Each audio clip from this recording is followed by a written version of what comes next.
राधे राधे साथियों, सफलता की इस यात्रा में आपका हार्दिक अभिनंदन है।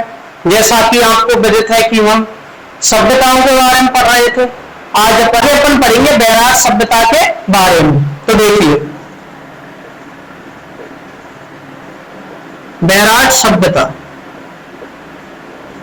जो आपकी जो बैराज सभ्यता है, ये जयपुर जिले में, किस जिले में है? जयपुर जिले में है।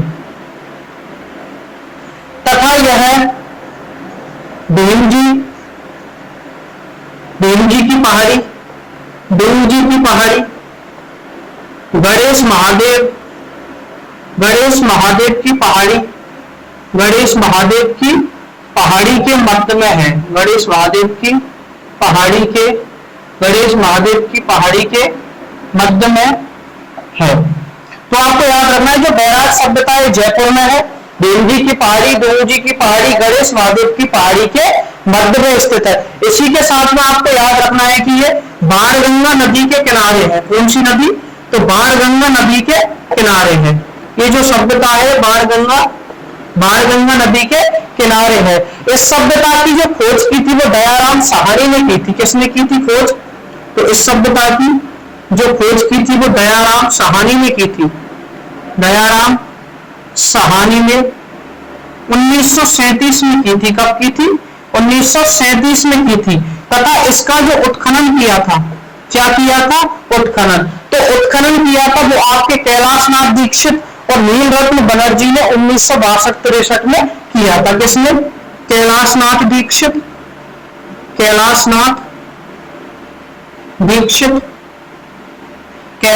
दीक्षित तथा नीलरत्न बनर्जी ने। किसने? नीलरत्न बनर्जी ने इस सभ्यता का जो उत्खनन किया था वो 1962-63 ईस्वी में किया था। तथा इस सभ्यता से जो हमें मृद भांड मिला था वो धूसर मृद भांड था। कैसा? धूसर मृद भांड था। इस सभ्यता से जो हमें मृद भांड प्राप्त हुआ वो धूसर मृद भांड था, जिसकी एक ओर क्या था? तो एक ओर स्वास्तिक का चिन्ह था, दूसरी ओर त्रिरत्न का चिन्ह था। एक ओर क्या था? स्वास्तिक का चिन्ह या स्वास्तिक का चित्र, जबकि दूसरी ओर क्या था? त्रिरत्न का चित्र था। किसका?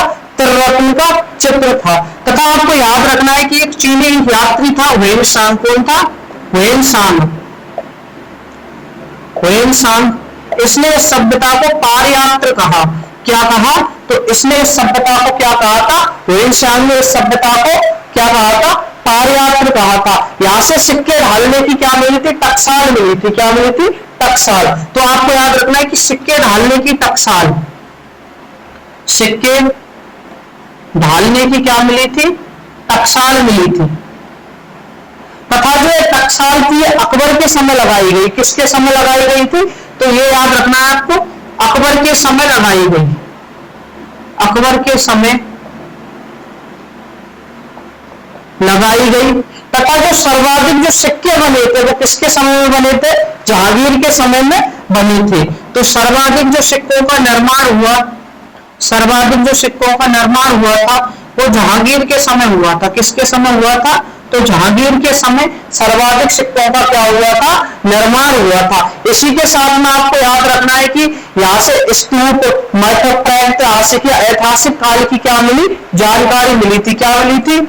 स्तूप की, मठ की या ऐतिहासिक काल होने की क्या मिले थे? साक्ष्य मिले थे या फिर जानकारी मिली थी। तो स्तूप, मठ या ऐतिहासिक काल या ऐतिहासिक काल के क्या मिले थे? अवशेष मिले थे।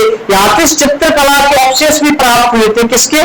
तो यहाँ से चित्रकला के अवशेष प्राप्त हुए। किसके? तो यहाँ से चित्रकला के अवशेष प्राप्त हुए। चित्रकला की क्या प्राप्त हुए? अवशेष प्राप्त हुए। जो चित्रकला थी वो पेट्रागोलिक काल की थी। किसकी थी? पेट्रागलिक काल की थी। जो चित्रकला थी ये पेट्रागलिक काल की थी। क्या थी? पेट्रागलिक काल की थी। इसी के साथ में आपको याद रखना है, यहां से मौर्य वंश की जानकारी मिली। किसकी? मौर्य वंश की जानकारी मिली। अशोक वंश की जानकारी मिली। किसकी? अशोक वंश की क्या मिली थी? जानकारी मिली थी। इसी के साथ में आपको याद रखना, यहाँ से महाभारत काल की भी क्या मिली थी? जानकारी मिली थी। यहाँ से महाभारत काल की भी क्या मिली थी?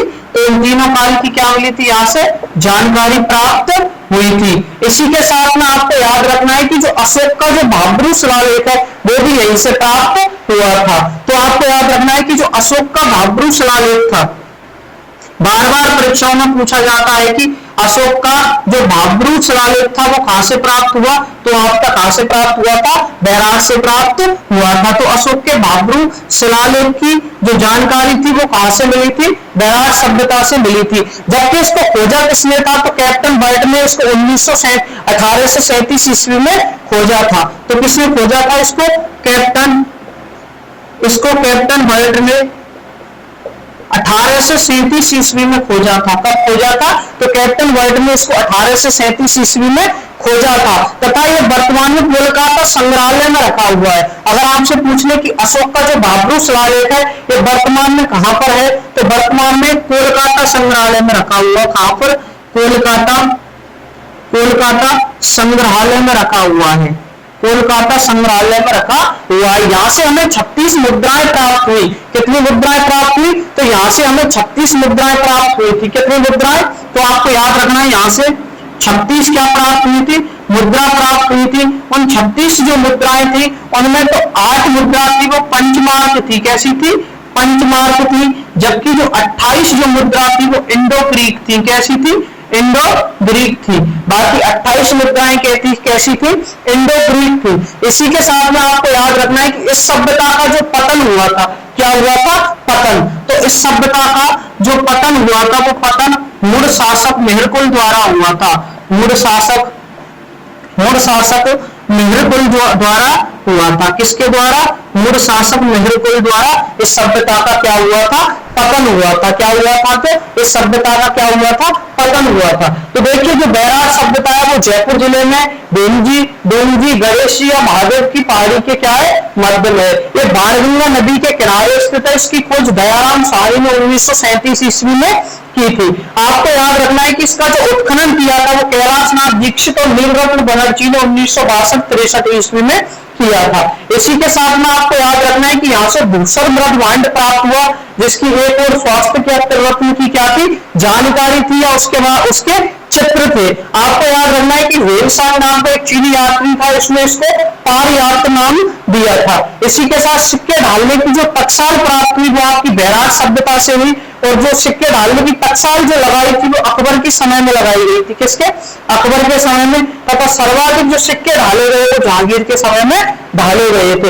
इसी के साथ में आपको याद रखना है कि यहाँ से 36 क्या प्राप्त हुई, मुद्रा प्राप्त हुई, जो जिनमें 8 पंचमार्क थी जबकि 28 इंडो ग्रीक थी। इसी के साथ याद रखना यहाँ से स्तूप, मठ या ऐतिहासिक काल की जानकारी प्राप्त हुई। यहाँ से चित्रकला प्राप्त हुई जो पैट्रागालिक काल की थी। जो चित्रकला थी यानी फोटो थे वो पैट्रागालिक काल के थे।